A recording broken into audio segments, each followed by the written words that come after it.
tinama natin. So, mabilis lang yung lesson natin mga bata. And then, so, meron lang ako gusto i-share sa inyo or gusto ko turo sa inyo about kay Joshua. So, sino nakakaalala o sino nakakakilala kay Joshua?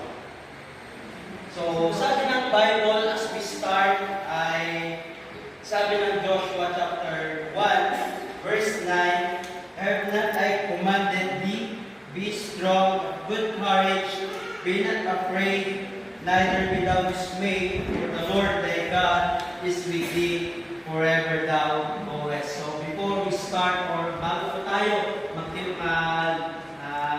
magpatuloy sa ating pagtuturo ay manalangin muna tayo. So hihiling ko po na tayo po ay tumayo at manalangin po tayo. So let's pray. Lord God in heaven, we thank you once again, Lord, for this opportunity.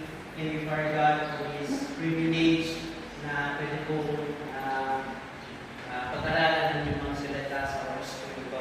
Lord, be with them, guide them, Lord God, and we ask for the Holy Spirit to work in our life in the midst of this lesson, my Lord. Lord, can you use my life as a channel of blessings sa mga batang ito, sa mga wife ko rito, and even sa mga anes po yan po namin, Lord. Lord, forgive us sa mga shortcomings po namin, Lord.